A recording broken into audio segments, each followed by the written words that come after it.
Hello everybody and welcome to Astrology for Beginners. I'm Nigel St. James. This is the first of about 20 10 to 15 minute videos which will give you the basics of astrology.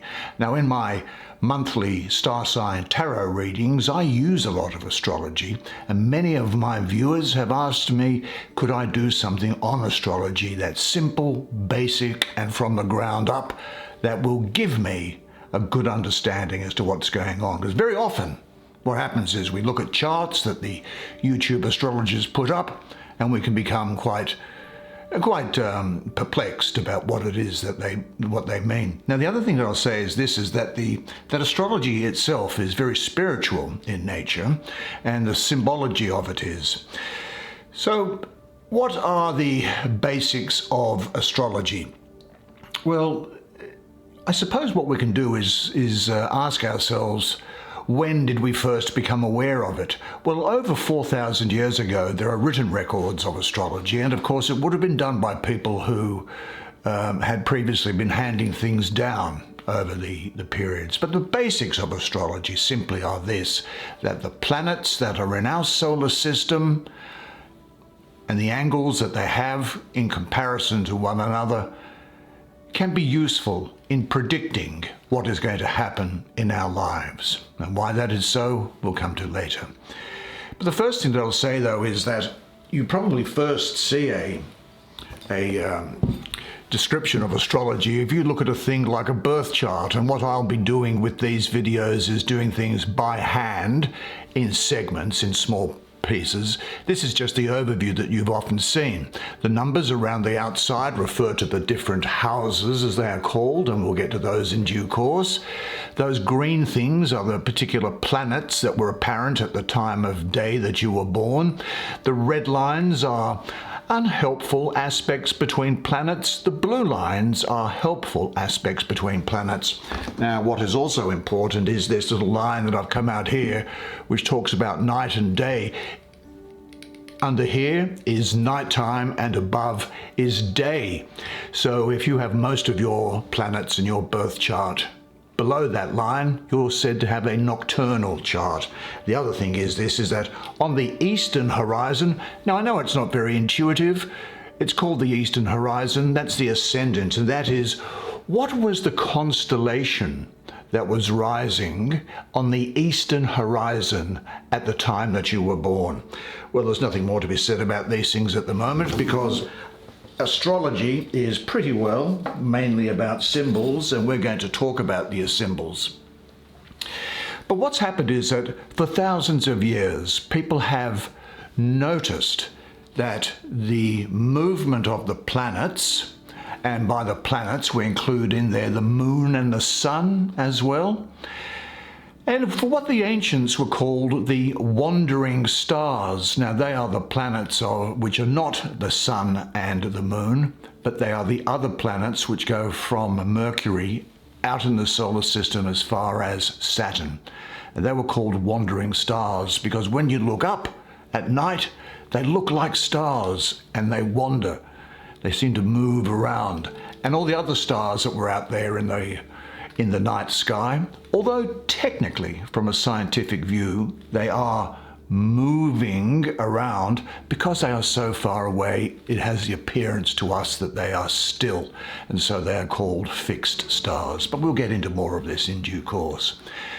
But what happens is that the people thought that there was a connection between what happened in people's lives with what the planets were doing and the angles that they were taking. Now bear in mind, the ancient people were not stupid at all. I mean, they were able to build pyramids by hand and calculate what was necessary to do that.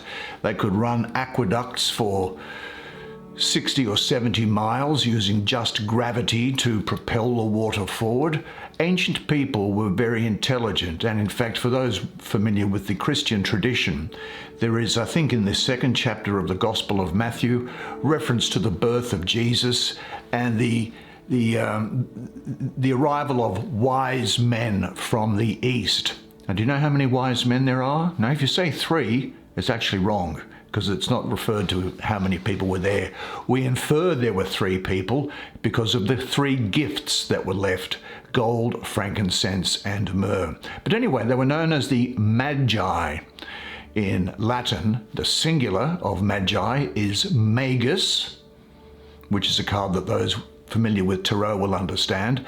But the actual translation of the word really is that of astrologers. So they were learned astrologers that came from the East. So astrology was always very much a science, but also a science that was held particularly amongst the educated elite people, bearing in mind that throughout most of history, but certainly at that time, less than 1% of people could read or write. And so we're talking about people who had had the benefit of a good education here, who had nothing to distract them, like YouTube or cell phones or Netflix. And so they applied their prodigious minds to see what was going on.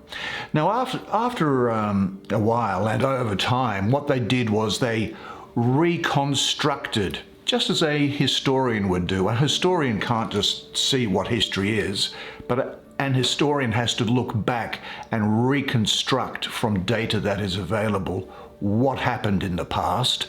So too the ancient astrologers reconstructed by looking back into the past to find out where the stars were, where the planets were, where the constellations were, because they all follow very precise mathematical paths, and so it's very simple to just do the calculations to work backwards in times. And they were able to reconstruct human events that occurred and saw their correspondence with what was happening astrologically.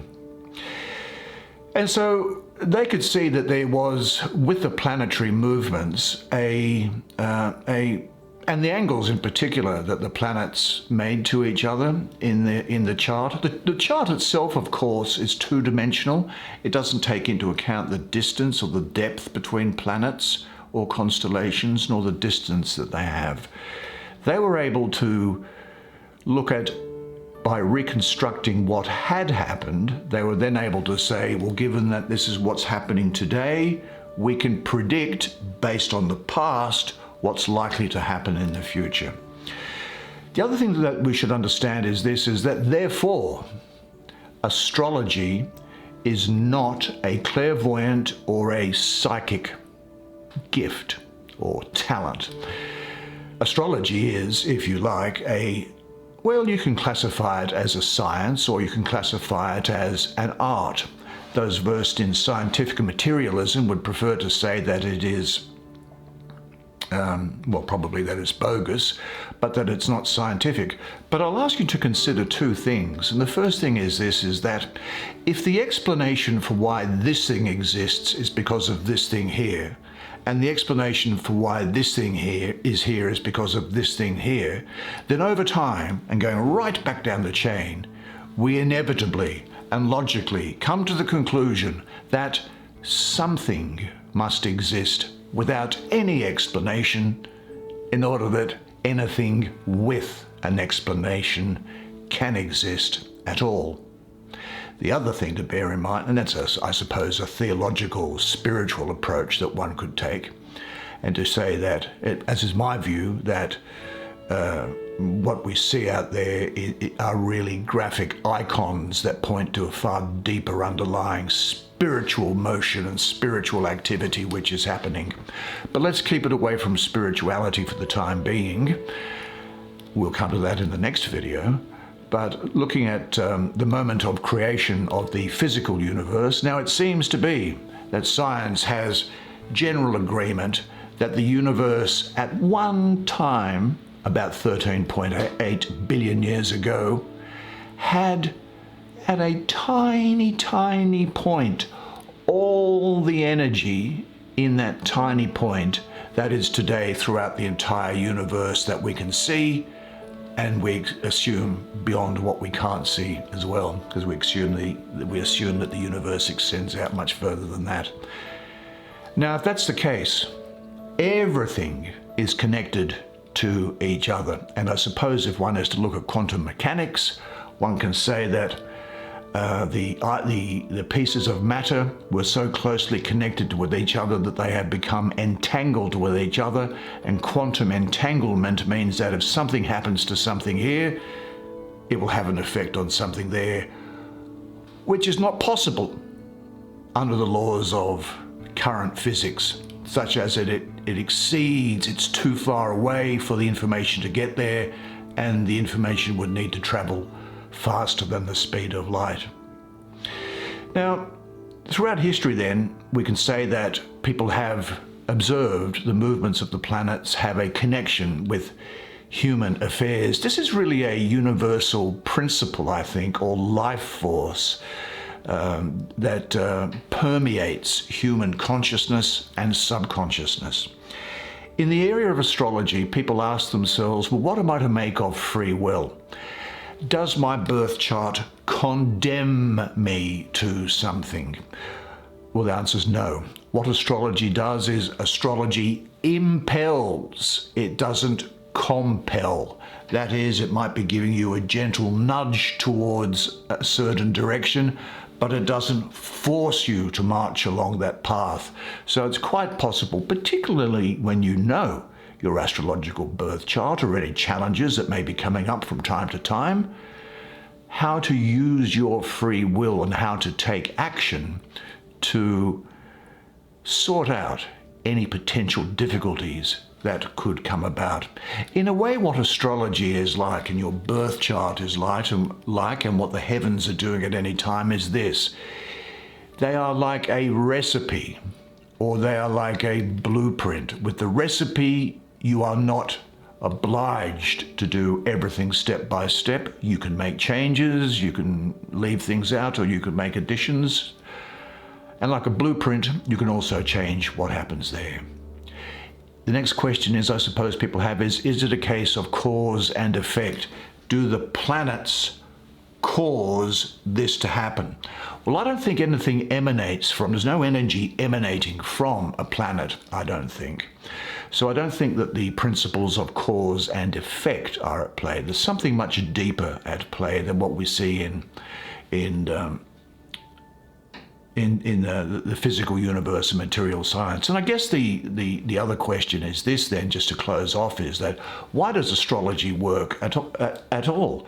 Well, my own view on that is that it is, if you like, a sort of a universal code that you can use to unravel what's going on in the universe so that you can better understand yourself and better understand the world around you and better understand your deep connection with the cosmos itself.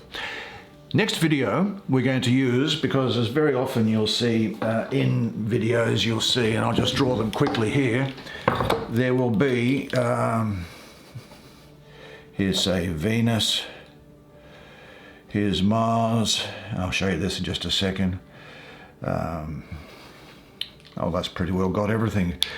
You can see here in these things which have shown up here, Venus is the circle with the cross beneath it. Well, we're going to talk about the circle, we're going to talk about the cross, and we're going to talk about what the arrow mean and what their spiritual significance is and why they are important in making up pretty well all of the glyphs of the zodiac and of the planets themselves. So I'll see you for that one. Stay tuned. Oh, you can look on the playlist, because I'll set this up as Astrology for Beginners. The playlist is very simple. It looks like a book of a page of contents in a book. There'll be about 20 of these, so you can come in at any time you feel like it and have a look at something or other. So I look forward to seeing you for the next video. But until then, remember one thing, and it's this, that you are a legend. And I look forward to seeing you next time. Until then, it's bye for now.